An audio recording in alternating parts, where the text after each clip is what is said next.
Hey, what's up, party people? And half of Eric. There he is. He's What been happened? recombined. Now I want to see. I have to go back and look what happened to me.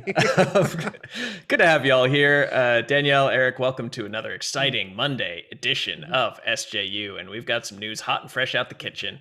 I finally stopped vibrating after all the Mountain Dew we drank on our Snyder Cut watch along. But I'm about to chug another one because we have more information about the Snyderverse, its future, its potential, or lack thereof. We are also going to be talking about the Fast family is getting even more familified, and some late breaking Black Widow news. And then we'll talk about, back to you. We'll talk back at you regarding your questions and comments. So keep those coming in the chat. But our top story today from Variety, they had a wide ranging interview with Warner Media Studio CEO Ann Sarnoff. All of the hashtag restore the Snyderverse was presented to her directly, and she all but shut it down, saying that Zack Snyder's Justice League will complete the director's superhero trilogy, reinforcing the studio's desire to move past the social media campaign to hand back control of the DC film universe to Zack. And also gave I think a one-word answer to how about Oh yeah. the David Ayer That was a strong answer. we will on not be that developing one. the Ayer cut at any point in this multiverse or the next. That was a hard no.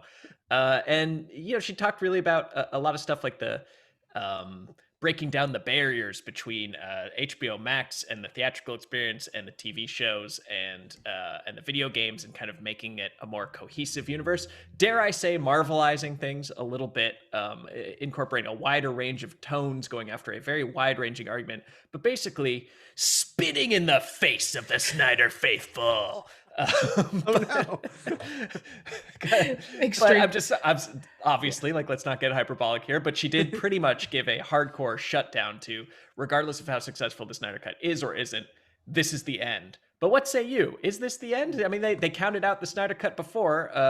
Who are we to count it out again? Or is this the last we'll be seeing of his involvement in DC?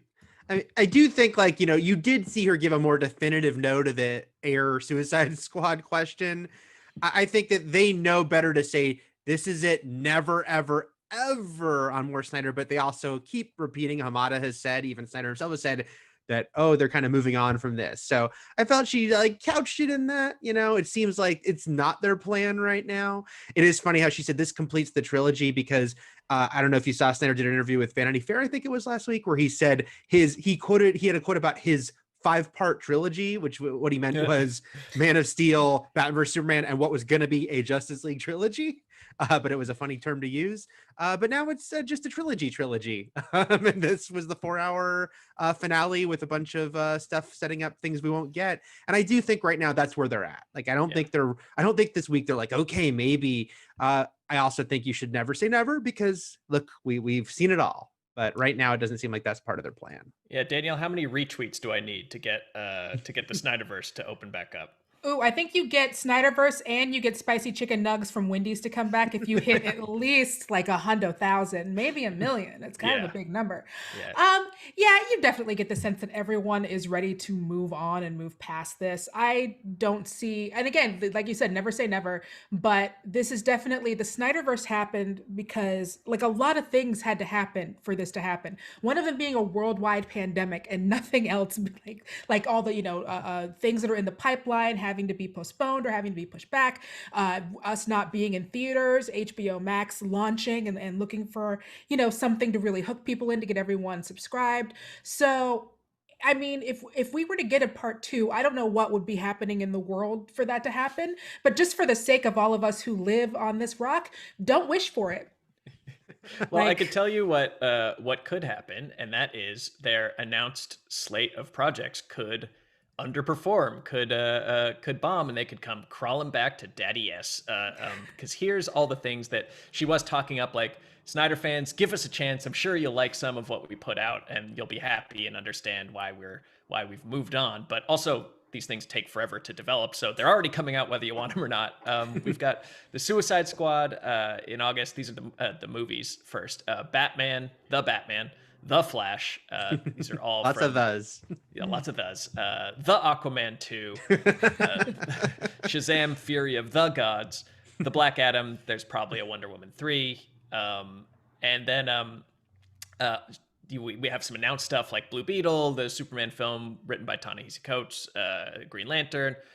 And she did also make several points to mention that they're doing the Peacemaker series on HBO Max kind of in conjunction with the Suicide Squad, which I don't know, like overall strategy wise. And the Variety interviewer did ask her point blank, like, are you oversaturating things? Is there a risk of oversaturating? Because it seems like they're planning on doing a lot in a 2-year time frame. That's 1, 2, 3, 4. Let's say 4.5 movies if you count the Suicide Squad. If we start in August, and then a bunch of HBO Max things. That's a lot of DC content, and it's all, according to her, going to be in some way interconnected and tie into video games and TV and film. Are they flooding the zone before they have like a proven hit on their hands? I mean, they are. I mean, also don't forget there's the GCPD show that Matt Reeves is involved in that's like connected to his Batman movie. So it sounds like they're very much, and I think they've even been quoted in the past as saying they're basically looking at all of their new movies as like, what's the spin-off series? What's the HBO Max tie-in series we can do?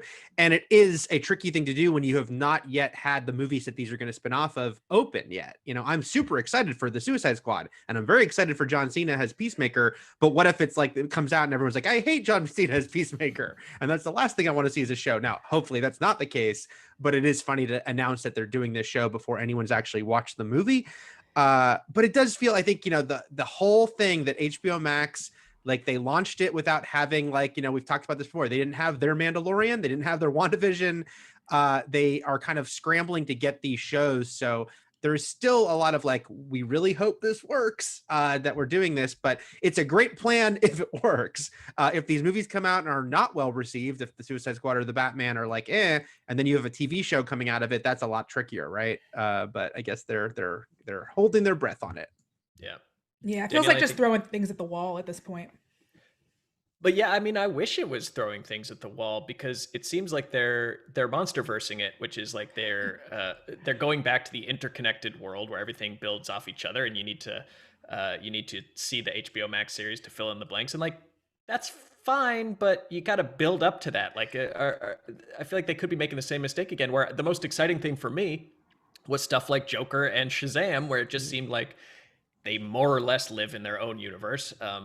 There's tiny nods to the other franchises, but really they're just trying to make good movies with these characters. Like, we can accept that this is just a random Batman story. It doesn't have to be the same Batman. It doesn't need to be part of a tie-in trilogy with an HBO Max series attached to it. So I'm a little, I don't know.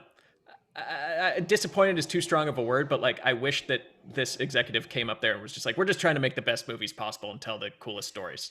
Not like we're trying to build a universe again, guys. I think they're trying for a weird middle road that, if successful, will be great, because what it really seems like they're doing is they've gotten, they have a lot of great filmmakers making these movies, and it seems like they're trying to make all those filmmakers involved with their spin-off series. So Matt Reeves is not going to be the head creative on the Gotham show, but he is involved, and James Gunn is directly involved with Peacemaker. So it's almost like everyone gets their own little corner to, like, you don't just get a movie, you're also going to get this expansion pack TV show. So it's like, it's not quite the same as like, we're all like leading towards like an event movie for them all, but it's almost like everyone spins off into their own thing. And James Gunn, you're going to head up that part, and Matt Reeves, you're going to head up that part. And, they just hired Emerald Fennell, the Promising Young Woman writer-director, to do Zatanna. If that's a hit, maybe she gets a magic corner. It's like, or maybe I should say maybe even before it opens, because like I said, they're ordering these shows before the movies come out. So that's kind of this weird thing they're doing. It's almost like, because we used to talk about how Snyder kind of had this piece of the DCU, but a major piece, because he had like the most popular characters that are well-known characters. So now it seems like, a bunch of good filmmakers are getting their own corners, which is risky itself, but could be interesting if it works. Yeah, I think it's the way to go, because if you're doing it where everything depends on everything, one or two of those dominoes fall, and like, that's it. You've already spent the money. The millions is gone. So doing it, if that is what they're doing, and it does look like it, where everyone does get their own little pocket or bubble in this universe, at least then it's like, if that bubble pops, it doesn't affect everything else that's on the slate. Yeah.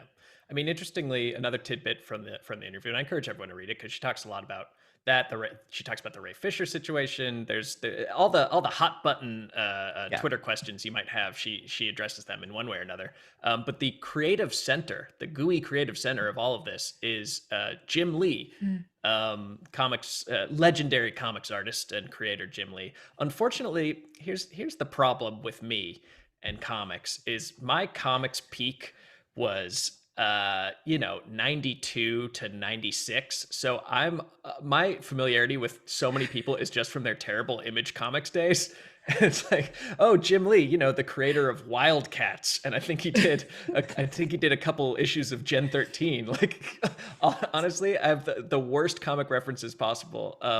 So does this mean anything to you guys? I mean, I know he's like a legend in his own right, but probably not for that era that I'm familiar with him, right? True, because Image was a weird thing where all these super successful guys like got to do everything they wanted, and then most of what they wanted was the best thing that they've done. But Jim Lee certainly, I mean, like has an artist, of course, with his X-Men stuff, I think, more than establish himself as this huge, dominant, very beloved force. And then, he came back when he did has like a full artist with DC when he did the Batman, was it the Hush storyline? And I think he's done, he's been involved with some great stories, and clearly, of course, has decades of experience in comics. So, they've always lacked their Feige, their guy that you felt like, oh, this is the person steering the ship. And Jim Lee is a promising choice to me.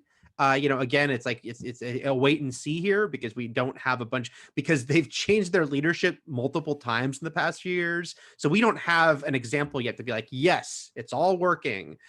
Because it's changed so much. But if this team stays, and if Jim Lee stays in this position, then I'm hopeful, because he definitely comes with a lot of experience and a lot of knowledge of these characters. So hopefully he can help be the right person to steer that ship. Yeah, I mean, not to overstate his role, because I don't know, Anne, sorry to get her name right, Anne Sarnoff, she made it very clear in the interview, like, the buck stops here. I'm the boss now. Finally, like, everybody reports to me, and that's never happened before. Where like everything was siloed, where it was like, oh, movies over here, TV over here. Now it's Anne's world, It's an Anne's world, baby. So it's Anne time. Yeah, it's Anne time. I wish her the best, and I think that look, it's exciting that somebody's behind the wheel. But she did say that Jim Lee, I don't want to say is like a glorified continuity guy, but she's like, he's at the center of everything creatively. Everything comes across his desk to get the sign off as far as like this works continuity wise or connection wise. So a lot of exciting DC news. I guess we just have to wait and see. If you are the only thing I think I was going to say was just that doesn't it feel to you guys like the fact that Snyder is doing a bunch of interviews this week, giving away every spoiler he could for where his trilogy was going to go of Justice League, means even he is not thinking he's going to make these movies, or he wouldn't be like, here's who dies, here's who has a kid. So that to me feels like right now he doesn't think he's going to do more. But what was once the twinkle in an anonymous Twitter account's eye became a real 4-hour long movie. So you never know. Never say never. And if you are a Snyder fan, you'll probably have to follow him to new studios. First off, Netflix for his zombie thing, which I'm super excited about. Mm-hmm. And thank you guys. If you're a SJU fan, wow, cool. Thank you for watching. Please subscribe to the channel and hit the like and hit the bell so you never miss a thing. I feel like we should do another movie watch along. That was fun, right? Yeah, I mean, not 4 hours, but there is no other 4-hour movie. There are no. Although, what if we found some like really esoteric, like The Irishman? Yeah, it's The Irishman's about 20 minutes shorter. I was saying we could watch Lawrence of Arabia and then start it over again and watch. Yeah, just watch it twice. But I've still got like 6 dues left, so let us know in the comments what you'd like to see us watch next. So many dues left. There's other news in other places. For example, the franchise that's all about family is taking it very literally. TMZ has reported that Vin Diesel's son is going to play young Vin Diesel in F9. I assume this will be a flashback and not some sort of time travel. Well, we're meeting his brother, so I guess we're going to have to find out what split these brothers apart. Split these brothers apart? I guess I'm surprised / not surprised that Vin Diesel is not his real name. Diesel is a nom de plume, as it were, and it's Vincent Sinclair is his kid's name, but so that means Vin's name is Vin Sinclair. I'm confused. Mm. Whatever. It is funny to me that for somebody like Vin Diesel, who has so often been compared to the baby Sinclair from Dinosaurs, his last name is actually Sinclair. That tickled me a little bit. But I can't believe this is happening. Hollywood nepotism run amok. Or are you excited? Or is it going to be a cute thing to see father and son in the next F9 movie? It's so cute. I always love that stupid stuff. I do. I love it. I love when someone like has their kid come in that looks just like them and plays them. And I don't know what this kid looks like. I like when their kid comes in to play them and looks nothing like them at all. And they're just there because it's their child. I also stand for Blue Ivy. She's out here winning Grammys and stuff. So long live Vincent Sinclair. I hope that this works out well because I think it's really cute and charming. It can be fun, and not even sometimes with little kids. I was just watching. I've been doing a MCU rewatch, and we got the Black Panther last night. And I got to, I have to be the annoying comic book fan guy who's telling my wife things she may or may not care about. But I was telling her, how the actor who plays T'Chaka, his dad, that's his son playing young T'Chaka in the opening scene. Sometimes, hey, you need someone to play a young person who looks like them. Hey, it all works out. Why not? So I do want him to. I'm guessing he didn't shave his head, but I want him to have the sleeveless, shaved head. Yeah, what's the baby version of Corona? Already have the crucifix tat. And the tank top and the bald cap for sure. I hope they just do a complete mini me version of it. He's like a Hot Wheel. Yeah, he has he's got some sort of kid's bike, but it's got NOS on it, and it's all. It did. Am I imagining that? I thought Finn had the big, Dominic Toretto had the crucifix on the arm. Is that a photoshopped image? I don't think. Well, isn't there there's the necklace, right, with him and Letty? Yeah, I think that might be confusing it for someone else. Regardless. There's other movies happening, allegedly. One of them is Black Widow, the on again, off again movie of the century. And we've got a update in that it's on and off your television screen because Bob Chapek told Bloomberg that basically the release window and method of Black Widow is still completely up in the air and that they will make the decision at the, quote, last minute. He told Bloomberg just a few weeks ago, theaters in New York and LA weren't even open. Now all of a sudden they're open. We're waiting to see how theater goers respond to these reopenings. We're remaining flexible. We'll make that call probably at the last minute in terms of how these films come to market, whether it's Black Widow or any other title. That seems pretty risky, which makes me don't you need marketing to tell you where and how to see a movie, especially if it's in theaters? You got to tell people that's where it is. What do you guys think about the last minute decision making process for Black Widow? Yeah, it's weird, right? Because as we're getting closer to summer, it's all these big movies that are still there, like Fast 9. Okay, are they going to start promoting Fast 9 with this release date? You'd think they need to do that soon. I mean, granted, of course, some of these movies like Black Widow and Fast 9 specifically already had a bunch of marketing before they got delayed. So maybe they feel like we don't need to lean into it that much. We know Kevin Feige is a huge proponent of keeping this theatrical, and obviously he has a lot of sway with that company. So I keep thinking it'll probably open in theaters only, but it might be 3 weeks later on Disney Plus. I feel like it'll be some sort of compromise with this movie. And I also feel like they don't want to delay all the other MCU movies. Maybe they push it one more month and Shang-Chi gets delayed one more month, but they keep Eternals and Sony keeps Spider-Man where it is. I could see that. And we suddenly have a Marvel movie almost every month for the last few months of the year. But I just don't think they're going to do another big shift. But I think it might be a quick turnaround or something like that might be what ends up happening. Yeah, Danielle, what's your prediction? I don't know. It's all confusing. I don't see why I actually think that the Warner Brothers method makes a lot of sense. It'll be out in both places.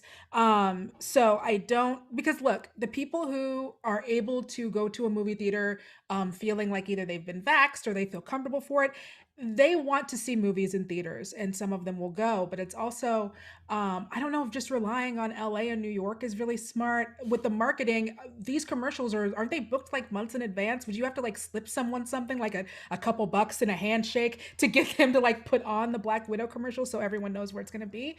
I don't know. It's very confusing. And the me that's we're all going to be inside, give us something to watch and talk about on Twitter for 3 days is definitely why not release them both at the same time?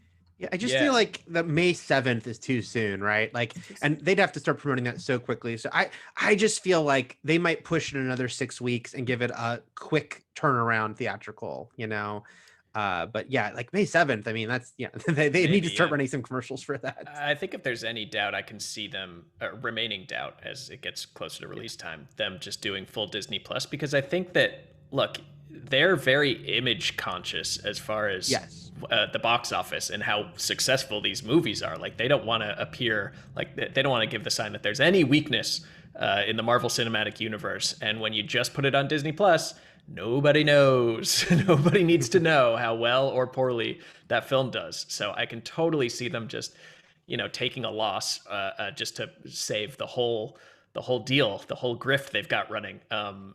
Because if they have one bomb, man, that's going to kind of shake the whole foundation. I think it's a toss-up though too, because there's the China factor, which is China's movie theater business is doing great, and they've had multiple movies that have made like $500 million just in China. So that might be the roll of the dice, right? Like, well, we know we're not making $1 billion with Black Widow like we would have a year, if there had been no pandemic. But if we can still make like 600 or 700 million and still be like the biggest hit there's been since the pandemic began, if it's a big hit in China, but no one ever knows what's going to be a big hit in China with American movies. So yeah, like that, I'm sure there's like a million debates going on about it, because you're right. Like, they don't want it to be like, oh, everyone looked at Wonder Woman in 1984. And again, we don't know if Warner Media is like, hey, it's a huge hit for us because of what it did for HBO Max subscribers, or they're like, oh yeah, it was just a total dud. But the perception is everything. So I'm sure they are having a very, very interesting back and forth on this. Yep. Well, we will know at the last minute what they're doing. So expect a final announcement on May 6th, and about 7 SJU videos before then. So we got a bunch of fan questions, some really fun ones, some ones that are going to require some thought on your part. But let's start with an easier one, I think. Panther asks, what movie would most benefit from a 4-hour recutting? What would you like to see the 4-hour cut of? Or I guess if you have to. Yeah, if you have to, I think is the framing of that.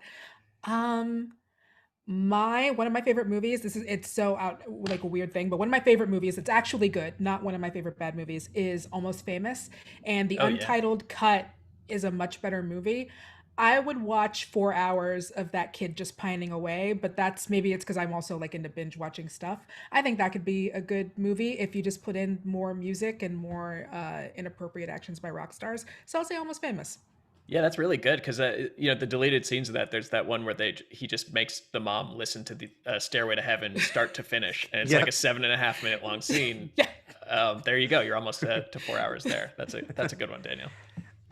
For many years, a much smaller than the Snyderverse demand thing, but a mythical, we want this thing to happen, was to see all of the scenes that were edited out of Twin Peaks Fire Walk with Me. And we eventually got it. They put them as that 90-minute, the missing pieces thing. But as someone who's like all in on Twin Peaks, and frankly, the missing pieces, like there's some great stuff there, but I wasn't like, oh yeah, this all should have been in the movie. But at the same time, would I watch the 4-hour version of Fire Walk with Me that does put it back in the movie? Hell yeah, I would. So I was all about Twin Peaks having a guy, just with a broom for several minutes when it came back. So let's restore the Lynch cut of Lynch's own movie that he already is happy with, and put all those deleted scenes back into Fire Walk with Me, and I'll be there. Those are solid. My head went to like survival movies, because it's thematically, it's increasing the bond that you have with the protagonist of their struggle to survive and overcome these odds. So like something like The Revenant, where it's just you add 40 more minutes of Leo just putting his spleen back inside of his body and stitching it up and grunting, or Castaway, where it's just a lonely passionate night with Wilson or something like that, to just really put the audience in the same space as whoever's kind of stuck out there all on their own. But Ryan, let me know if there are any good answers in the chat to add to that. They can also do that Mrs. Doubtfire R-rated cut that everyone's talking about that doesn't exist. That could be 4 hours of Robin Williams cussing and the NC-17 cut that they were definitely going to make. It's already a dark movie. You just have to drop a few F-bombs in there. Okay, so Well, this one's too hard. Lovetto writes, which related actors should do a movie together? I don't know who's related. The Olsen twins. There's my It's answer. a pre-tape. We'll save that for a pre-tape. The Mara sisters versus the Deschanel sisters. There you go. There's a lot of Cage. Wait, there's a second Deschanel? There's a Zoe and Emily. Emily made millions and millions on 11 Years of Bones, Spencer. Wow. All right. Good for her. And then she won that lawsuit where she got like another 80 million from when they undersold it to Hulu. So sick. Speaking of sick, Alan Pressland writes, Mountain Dew the movie. Who's in it and what's it about? We've now become intimately familiar with it. It's got to be snowboarding, right? Jason Statham, maybe? Yeah. Yeah, Ed Greer writes it, right? Ed gets to write it. Can we all decide? Edgar's writing it. But I think that, just through studio interference and just like the sentient can of Mountain Dew that stars in it also has a lot of notes. It ends up exactly like the remake of Point Break. Somehow you end up with the exact same movie. It's just a terrible extreme sports montage starring a can of Mountain Dew. It makes you sick. Is it afterwards. like the can from Wet Hot American Summer? Yeah. Yes, it is. And why am I blanking on his name from Bob's Burgers who voices the can?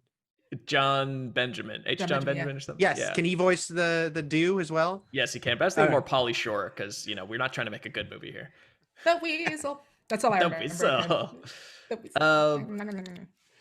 And finally, there was another Dew question by Lloyd Medba. What is your honest Dew overload side effect post Snyder Cut? Do you feel anything afterwards, Danielle? You got to get checked out? I think I went to the future. I don't know. It was a lot. I don't eat a lot. I don't like sweets. I'm that person that like waters down their juice. So I was definitely a high for the rest of the day. I was riding that caffeine and sugar wave. I definitely crashed, and I think I described it during the watch along this way, and I stand by it. It's all the effects of MDMA without the euphoria. So it's just the sweating and vibrating and tension, but none of the music sounded worse actually. So but now I wish we were all wearing Dr. Seuss hats while we did this. Okay, and finally, let's end on this note. Ben Zaitin asks, which movie that came out this year or last year that you couldn't see on the big screen would you like to go rewatch in theaters if you got the chance? He writes, or her, for me, it's Soul because of the excellent music mainly. I think for sound reasons, also for me, I would want to see Sound of Metal in the movie theater, just strictly for all of the interesting things that they actually did with sound. I think that it doesn't quite translate over my headphones or through the laptop, so I think that's what I'd want to do. I'll go he said Soul, so I'll go for another Disney Plus animated movie that was intended for theaters and say Raya and the Last Dragon. Yeah. Just because visually that was a really, beautiful, great immersive movie that while I was watching at home, I was like, this would have been really cool in the theater. So, and maybe, just maybe that's still possible. We'll see. Yeah. I mean, I didn't love it, but I was intrigued by it. So this film known as Tenet, I probably would have liked to see Tenet, and maybe it would have washed over me more positively had I seen that in the theater instead of, squinting and Googling what just happened as I'm watching it. It's not the best way to experience a Christopher Nolan movie. But I still haven't Teneted, by the way. Oh, I know it's coming to HBO Max in May, so we'll see. Yeah, you'll go backwards into Tenet. It'll make the same amount of sense. But that's all for today. We will be back several times throughout the week. You can't get rid of us. We're the clap of YouTube. Thank you, Eric and Danielle, for joining me today. And